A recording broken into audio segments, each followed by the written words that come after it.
Hey guys, how's it going? Welcome to another edition of This Week in Facebook Ad IQ Weekly Q&A. I gotta come up with a better name. That was just a made-up name on the spot. So, so I'm gonna just get everything going on this side so I can see your comments. Let me load up on the desktop, and then we can get rocking and rolling. All right, there I am. I can see myself. I'm gonna pull this over here. Check myself out. All right. So I apologize for the delay in this. And I know we typically like to do this every Monday at 6, and I want to get on a regular schedule. And tonight just didn't happen. I was out at that time, so couldn't get on at 6, or at least get on in a meaningful way. So pushed it back 2 hours, and here we are. So I'm going to make a concerted effort next week and the week after to do this at 6 Eastern time every Monday, so at least people get in a routine, get on the same schedule and everything. So I sent out just the email to the list and posted in a few other places. So I'm just going to give everyone a minute or so to chime in and get into the live video before I spend really a lot of time kind of diving in and stuff. So let's just give that a minute or so.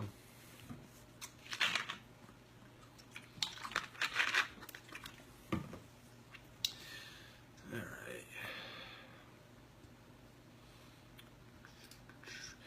In case you're wondering, tonight we're going to talk about there's some cool third-party content tools that we can use to leverage third-party content for our paid media, and then some post-purchase retargeting stuff. So that's kind of the agenda for tonight, at least in terms of topics that I'll be talking about, and then obviously any questions that I can answer, I'll be more than happy to do those.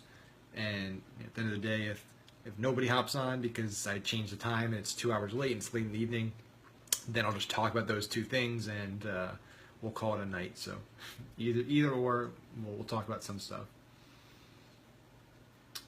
All right. I made the mistake of doing a live earlier in the day. Which probably threw everything off. So, all right.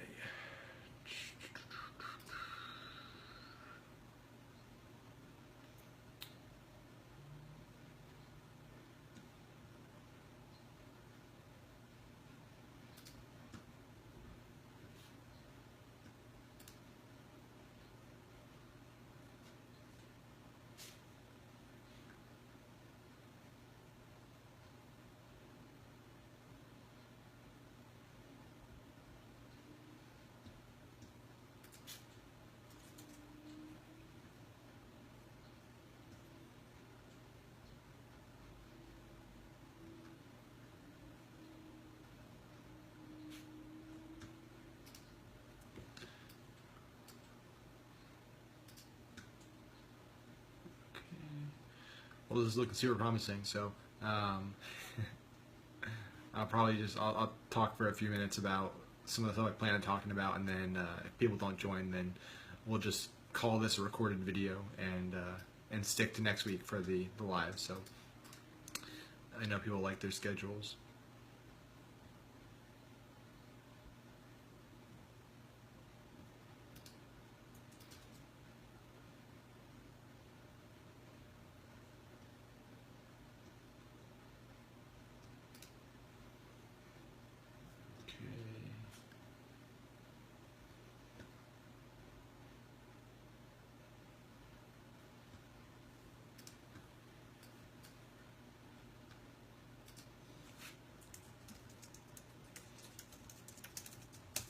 Got 2 people, all right.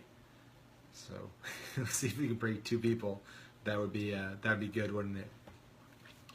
So I'll just shoot this message off, and then we'll get started. And I'll kind of, like I said before, I'll just phrase this as a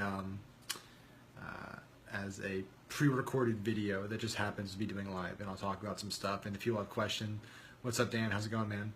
I know because I changed the time on people last minute, so I didn't expect people to be waiting around for a weekly Q&A.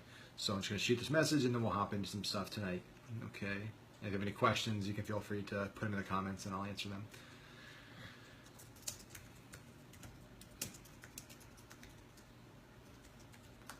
Sleeve left.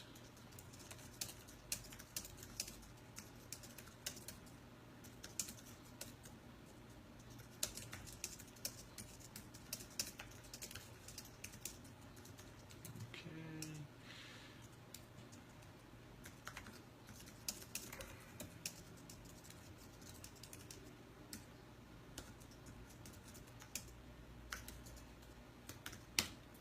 All right. So we'll just get started right now. So I've been working on the course for a while now, but putting a lot of content together over the last few days, and so I thought it'd be cool to talk about some of the topics that we've been doing in the course, give everyone a sneak preview topic-wise, and bring some of the stuff that's going to be in the course to the group members exclusively. So there's kind of two areas that I think are pretty interesting and exciting and fun. The first of which is leveraging third-party content for your ads and for your organic social, and the second is post-purchase retargeting. And so on the first topic, and since there's only one person watching and it's not really a big deal, I'm going to put my foot massager on because I don't care. So that's the challenge too of doing like Facebook Lives inside groups, is that if you're doing a personal profile, you get a lot more reach. When you do it in a group, it's a pretty limited environment, so it feels like talking to a wall sometimes. Luckily for us, this group has been pretty receptive, so most videos we do have a lot of people watching it. So one of the biggest challenges for most businesses on Facebook or on really any platform is coming up with a consistent stream of content, and for both your ads and for your organic social.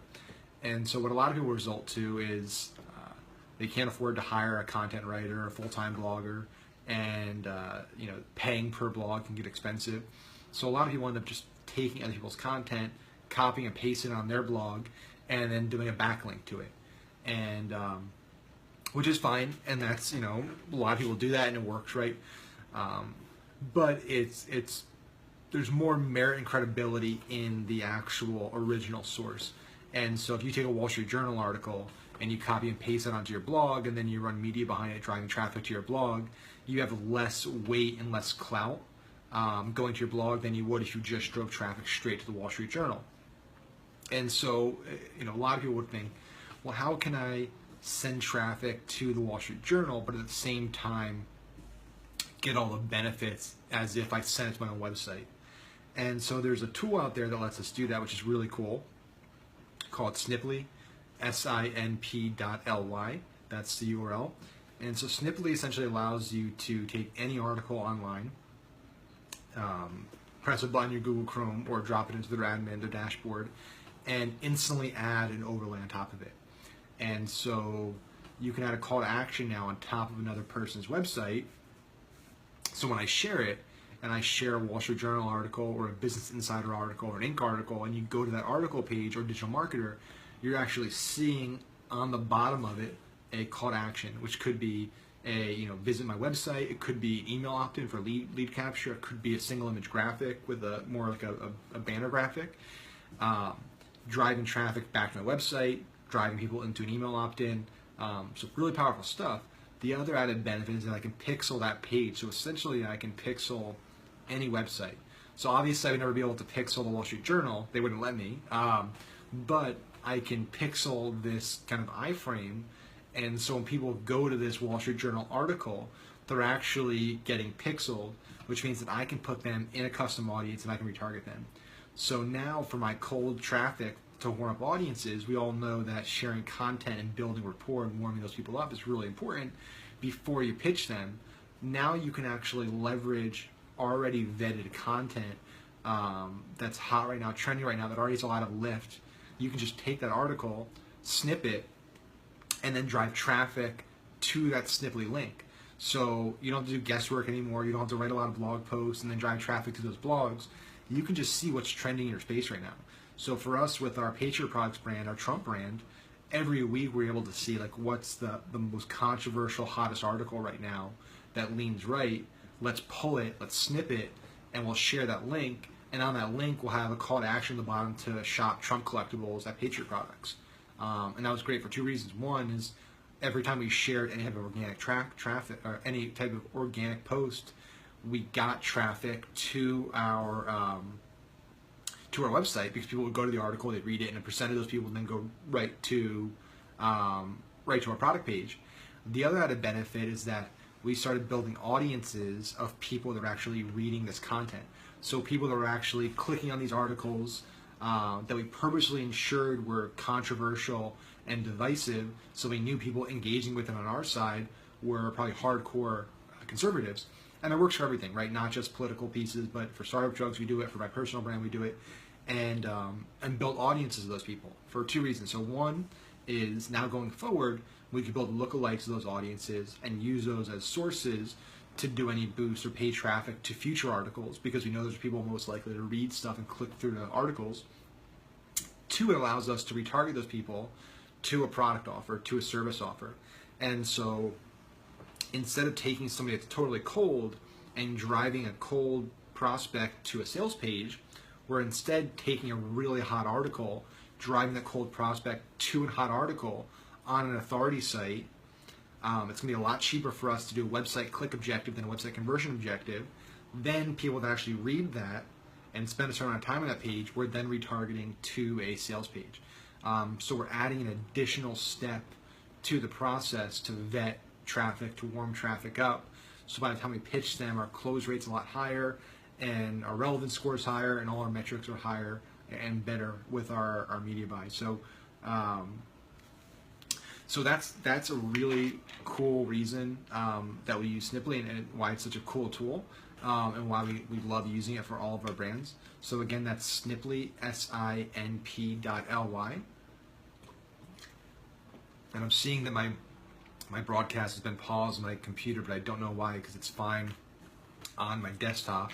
Okay, I'm back. So yeah, so Sniply is the kind of tool of the night. I talked about it before in the group, just wanted to make sure I re-bring it up because I just did a module on it. Just did a lesson on it in the course, and kind of went into detail on how to do it, how to set it up, how to do call to actions, all that good stuff, how to pixel. And so I recommend that to anybody right now watching this, anybody in the group that's running media on Facebook. If you're any niche you're in, there's going to be authority sites that have great content. So instead of trying to come up with your own content and focusing on something you're not great at, you're not your core competency, leverage third-party sites, leverage authority sites. They get the benefit of the traffic, the brand recognition, you're sharing their stuff, but now you're pixeling it, you're being able to retarget on it. It's as if it's your own article on your own website. So so definitely check out Sniply. So that's kind of the first point of the night.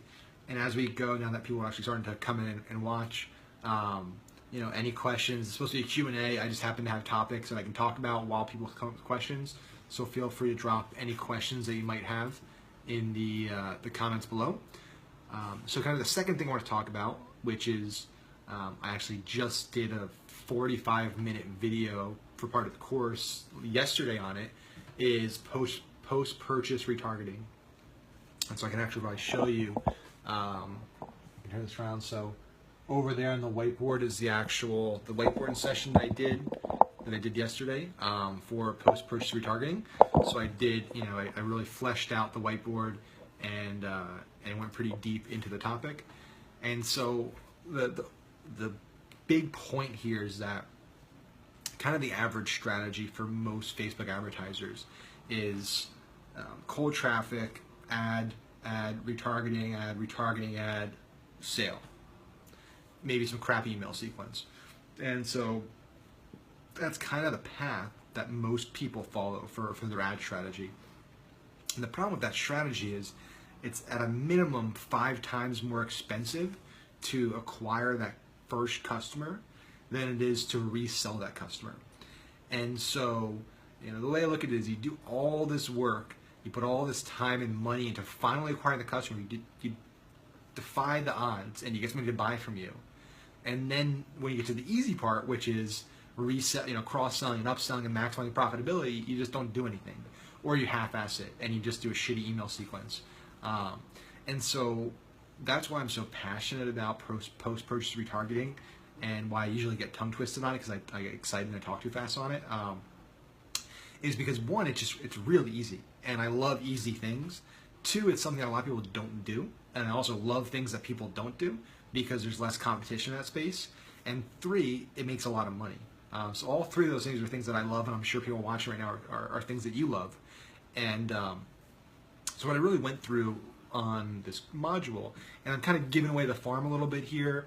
I know Akbar is watching, and he's kind of a mentor of mine in coming up with this course and coaching model, and he probably wouldn't be a fan of me giving away too much stuff, but I'm gonna do it because I think I have so much content in this course that I could literally do an hour Facebook Live every other night for weeks, and there'll still be plenty of stuff in the course that you won't know anything about. So that's a good thing when you spend as much money a month on Facebook and live on the platform for years. Is there's just so much stuff to cover, and you could spend days on any one of these topics. So that being said, this is really valuable stuff, and I think by the time you're done with this video, you're gonna walk away with some really, really good action plans and implementable tips that'll help make your campaigns more money. So, and I'm just looking at the whiteboard just for reference to come back to make sure I'm giving you guys everything I gave in that actual lesson from the course. So when I look at post-purchase retargeting, I don't look at it just as maximizing profitability and increasing revenue. What I also look at it as is a way to develop more assets to increase my performance of my first touchpoint ads. And what I mean by that is there's certain elements that great cold ads have. So ads for that kind of new customer, there's elements that those ads have that help increase conversion rates, decrease CPAs, and increase AOVs. And a lot of those assets are things that we can get from our post-purchase retargeting. So not only with the post-purchase retargeting are we upselling, cross-selling, and increasing our revenue, but we're also able to develop more assets that we can then bring back to the top of the funnel for all those ads to make them more effective. And so what I break it down by is I look at what assets do I want and what actions do I want. So two categories. So assets that I want from my customers and my fans are testimonials. I want UGC, I want user-generated content, I want reviews, and I want feedback. So there's kind of the four things that I really want from my customers, from my new customers. Because those are all things that actually, when I show you my kind of funnel blueprint, which I gave away earlier today, of my core foundation for all my Facebook ads, user-generated content, testimonials, all of those things are used in my actual ad copy and creative. So they're really important, and they're not easy to get if you're not a huge business. So those are the assets that I want, and now actions that I want. What actions do I want from a customer? So what I want most of all is repeat purchase, right? I want them to buy again. I want them to buy more. I want them to tell a friend. Word of mouth is by far the most effective form of advertising. As a Facebook advertiser, I don't care. It's word of mouth. If there was a way for me to build a word of mouth marketing machine that I could put $1 in and automate, I mean, I would do it. Unfortunately, it's not that easy because it's so valuable and it takes so much effort to get somebody to talk about your brand in an authentic way. So I want repeat purchases, I want them to tell a friend, and I want to build goodwill and loyalty. So those are the three things. The fourth one, it kind of is a repeat purchase, but added on to that is I want to ascend the customer. So I want to take that customer who bought or entry level product, and I want to move them up the ladder in terms of what they're buying. So if they're buying my entry level product, I want to have them buy my high ticket product, my high margin product. I want to ascend their profit ascension. So I want to move them up the value ladder. So I don't want them to just buy again. I want them to buy more expensive products from me. So those are the four, kind of 3.5 actions I want. So I've got 4 assets I want and 3 actions that I want. So those are 7 to 8 things that I want accomplished, and I can accomplish it with my post-purchase retargeting. Okay? So what I broke it down by is I have 2 sequences. The first sequence is for my first-time buyers. So I have a unique sequence just for first-time buyers, and then I have a unique sequence for repeat customers, because those are 2 different types of people to me. The way I would treat a first-time customer is very different than the way I'm going to treat a repeat and loyal customer. the amount of value I'm going to give them, the personalization is going to be different. What I'm going to ask for is different. And so, so let's walk through. And if you missed the, you know what I might do? Here's what I'll do. I'm actually going to get out of my massage. I have this awesome Trumetic foot massager that I spent like $200 on that I use. I'm actually going to turn that off for you guys, and I'm going to walk over here and actually walk through the whiteboard with you, because that's what I want to do tonight with you guys. And I appreciate everyone hopping on. Now that we have 5 people in here and stuff, so let's let me do this. Let's hop in here. Let's get to work. Let me pull this back down. Let's get it in. Let's go like that. And you all just died. So, I apologize if anybody just got motion sick and just threw up for me dropping you on the ground. So, it was not intentional. That's what you get when you kind of live in the moment. So, all right, let's do this, guys. Let's do this. So here's, I hope you all can kind of see this. I know it's tough to, let me flip this around so you guys can actually get in here. I didn't intend to do a whiteboarding session tonight, but it's really easiest when I'm talking about this stuff to actually show it to you. So, okay, so everything's facing the right way. And again, if you have questions while I'm doing this, pop a question down, let me know, and I'll answer it. So let's let me come over here. And so here's the 2 sequences. Let me just swipe down real quick because it's hard to tell where we are. Okay, so I think you guys can see everything, which is great. So here's the 2 sequences. So we have this top level sequence, which is for people that are first-time buyers. Down here, we have repeat purchases. Down here is another topic we'll talk about in a second. And what I'm giving you guys right now is, I literally spent 45 minutes yesterday recording this as just as one lesson out of like 35 inside my new Facebook ad course. So you're kind of getting a sneak peek. I'm actually going to show you, this is kind of the stuff you're going to get. And again, this is literally just one video, one module out of 30 plus, and I'm adding more and more daily. So it's going to be action packed. It's going to be packed with knowledge, just like this stuff that's going to make you more money. So, let's hop into this. So what we have here is a 4-step series with the goal here of accomplishing as many of these goals over here. And these goals over here, turn you real quick, are the assets and actions we talked about just a second ago. Let me turn you back around. So up here, let me come over this way and get in a frame. So what we have is, up here you have the average strategy. This is what everyone else is doing. They're doing ad, first time buy, some shitty emails. And that's kind of their funnel, their ad funnel. And this sucks because about 55 to 75% of their potential revenue is generated here. I did the numbers.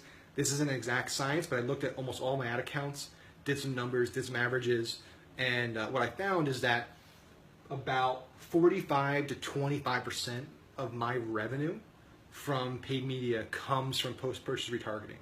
So that means that if you're not doing post-purchase retargeting, you could be leaving, let's just say conservatively, 20%. So imagine if your business made an extra 20% a month top line revenue. And what's even cooler is that this revenue is actually way more profitable revenue. And why is that? So your CPA for acquiring a new customer is always going to be significantly higher than your CPA for cross-selling and upselling an existing customer. So for us, for Startup Drugs, for example, our average CPA for a new customer on cold traffic is around $18. Our CPA for our post-purchase campaigns is low single digits. We're talking $4 to $5, even lower sometimes. So obviously, the customer is spending about the same amount of money, sometimes more, but it's costing us about 75% less than it would to acquire the cold customer. So increased revenue, exponentially higher profitability. That's why we do post-purchase retargeting. So let's hop in here. I'm just going to check real quick because it's hard for me sometimes to see if there's any questions coming in on my phone. I don't see any, so that's good. All right, so let's get into this. Again, you got any questions, just drop them below and we'll knock them out. So purchase number 1. What we have right here is a custom audience we build out. This custom audience is purchase event. So we're using the purchase event and we're excluding purchase events greater than one. So we build a second custom audience. That's another purchase event. But under that, when you're using advanced custom audiences, you can actually set a frequency amount. You can set a value amount. So you can do kind of segmentation on top of that. So we use that to say purchase event and then less than 2. Or we do another one greater than 1 and we exclude it. So that's how we set this up to ensure that we're only retargeting our first-time buyers and we're not retargeting everybody, if that makes sense. If you have any questions about the technicalities, just let me know and I'll do my best to answer them. So if somebody buys from us, within the next 2 days, they get a personal thank you video. So I recorded a personal video as a Startup Drugs founder, 30 seconds real quick, basically just thanking them for their business, making sure they know they can contact me with any questions, what to expect going forward, and I give them a special discount code in the video. I don't include a call to action, I don't include a link, it's just copy and video. And what's amazing is this video, while it has very, very small reach, because it's only existing customers, first-time customers, very small potential audience, I have an 8x return on ad spend on it, without any links or any call to actions. And the organic engagement is off the charts. So my goal there was not to increase revenue or upsell right out the gate. It was purely to build goodwill and loyalty, one of the actions we want. It just happened to have a side effect of having direct sales, which was great. So that's ad number 1. Ad number 2, typically 7 days post first purchase, we'll do an upsell and a cross sell using dynamic product ads. If you have 1 or 2 products, you don't need to use dynamic product ads. You could potentially just whatever product they bought, just pitch the other product to them and give them a special deal as a customer. Number 3, we do a UGC request. So we'll ask them to actually submit a photo or a video with your product or service, some type of UGC that we can use, again, assets that we want for our first cold traffic ads. It's important with this ad to know your lead time. What you want to make sure you don't do is run that ad before they get the product. And I see a lot of businesses that'll send out review request emails before I actually get the product. And all that does is piss me off and cause customer service issues, because now I think, well, should I have gotten the product? They asked me for a review. Maybe I should have gotten it. Should I contact them? So you want to make sure you know your average lead time. Give yourself a buffer with that ad, with your emails, with everything, before you ask for UGC, before you ask for reviews. So we do UGC request. And then finally, after 30 days, we do a affiliate pitch.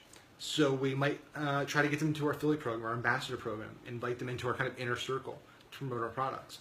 So that's typically the sequence we run for that first-time customer. Now what we do is we have another sequence for our repeat customers. So somebody that's made more than 1 purchase, so on their second purchase, we then hit them with a VIP invite plus reward. So we'll record a really personal video and kind of making them feel very, very special and exclusive. We'll give them, access to a VIP club that gives them special bonuses, perks, and privileges. We might give them access to a special product that's not available to the main public. We might just send them something that's special, limited edition. So that's a huge winner ad-wise for us. And then we'll do a testimonial request after that. And so you're probably saying, well, what's the difference between a review and a testimonial? Well, the way I look at it, a review is a lot less work. A review, somebody can just go to your click on that Yotpo link in an email, go and write 2 sentences and submit. It's pretty impersonal. It can be quickly done. A testimonial, in my opinion, is a thought-out video response typically, where somebody's actually sitting down in front of a camera, answering a series of questions and giving really, really great feedback for a minute plus. So a testimonial is much more labor-intensive. It's much more valuable than a review.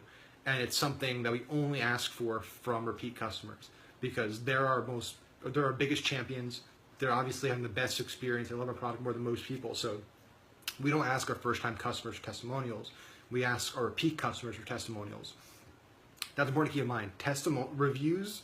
So here's the thing. Reviews, in my opinion, are a volume play.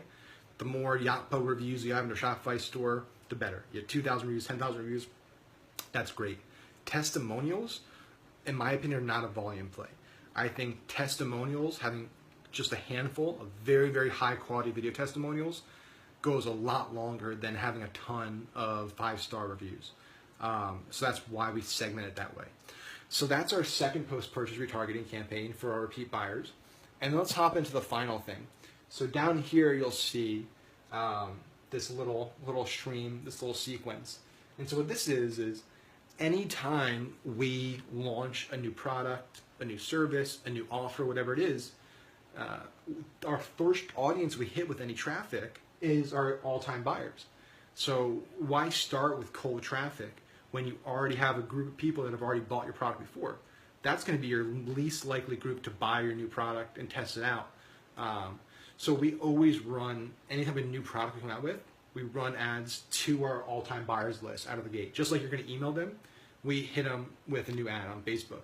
And we make it exclusive. So we're ensuring that we're not running that ad to everybody. We're only opening that offer to our existing buyers. So there's exclusivity, scarcity. We're hitting a lot of psychological triggers with that. So yeah, and this is something we also set as a lifetime budget campaign because it's a fixed group. We don't need to do a daily budget. We set a lifetime budget to ensure we hit everybody. We'll do a reach or link clicks objective.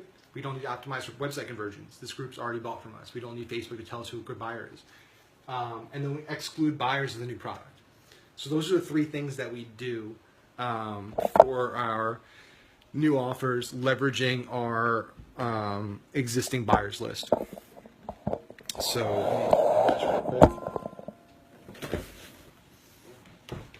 okay.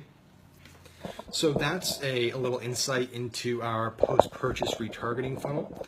I hope you enjoyed that. If you enjoyed that, that was a little snippet of just one video of one module inside my entire new ad course.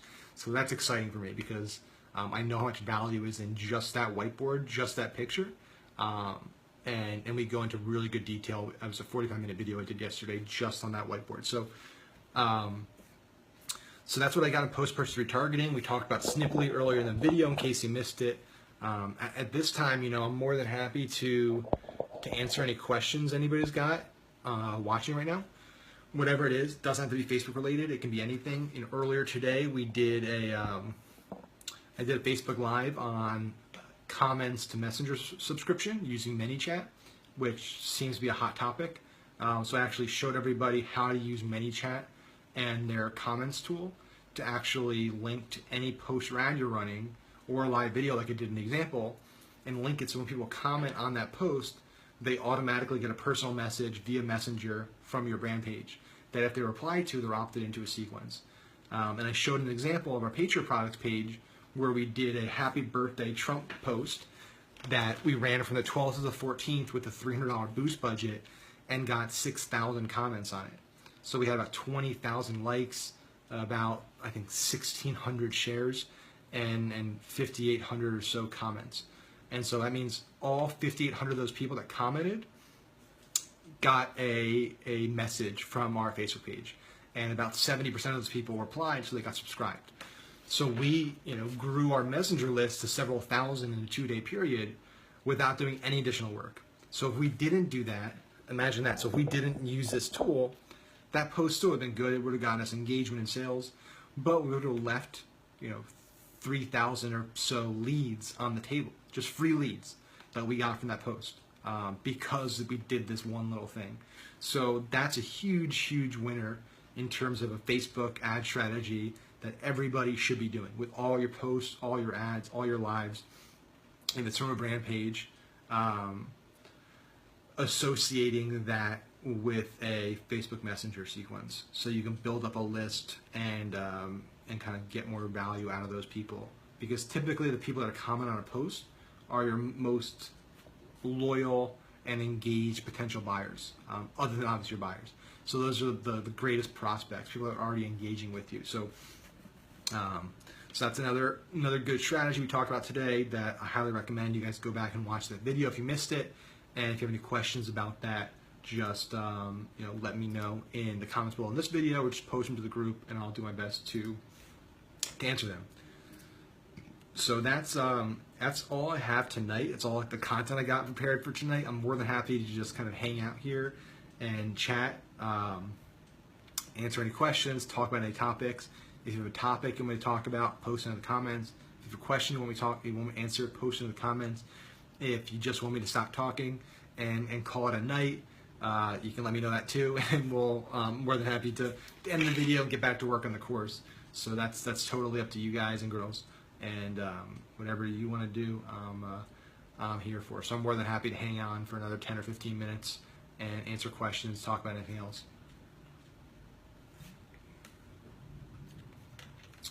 So, yeah, on that note, it doesn't look like we're going to get any additional questions or comments coming in, which is fine. At the end of the day, this is for you guys. It's not for me as much. So the Q&A is always open.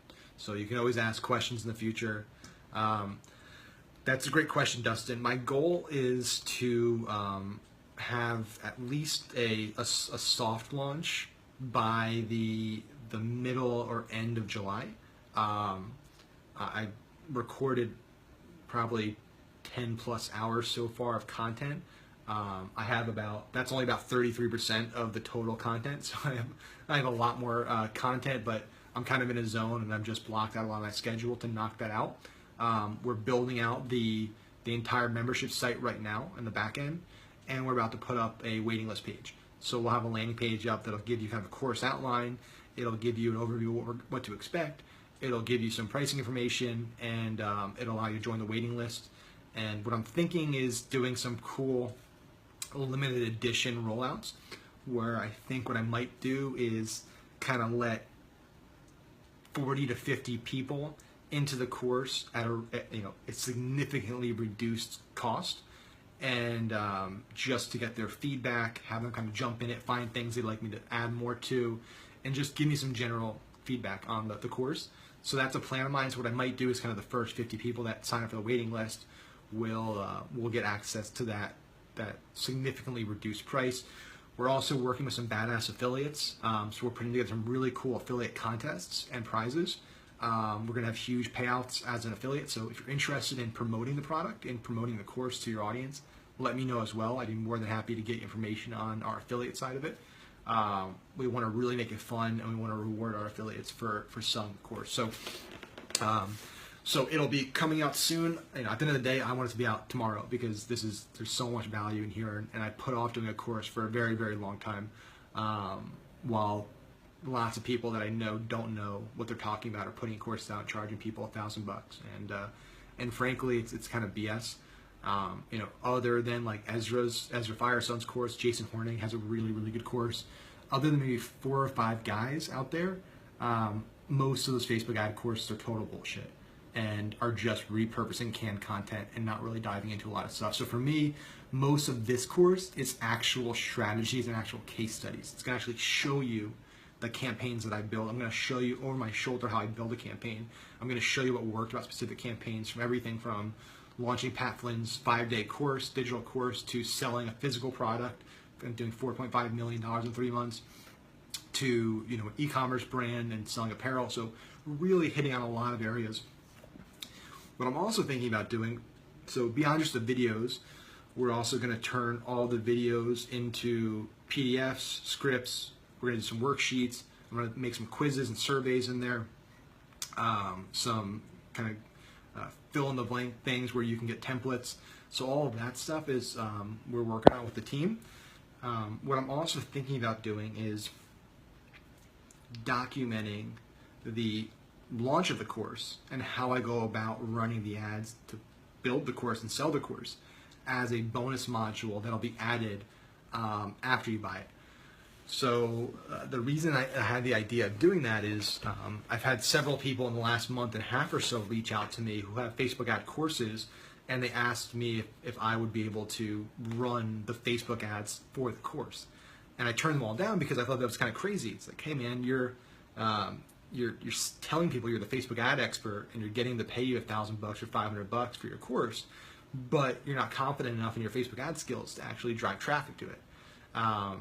And so that got me thinking, well, how can I, kind of kill 2 birds with 1 stone and actually drive traffic to my course, but simultaneously show other people how to sell their course and market their course with Facebook ads. So that's something I'm thinking about doing. I think it'll be kind of an add-on to the course where you'll get it in addition, and then I'll be uploaded as it's completed. Plus, I'll do some kind of weekly lives with that segment of the group that can actually see over my shoulder and kind of follow my process through it. So that's something I'm planning on doing, and I'd love to get feedback on that. So yeah, that's the update on the course, Dustin. If there's any other questions about the course, anything else, let me know right now, and I'll kind of hang out for a few more minutes. I'll respond to some messages. But yeah, if there's any other questions, any other things you want to talk about, just let me know below.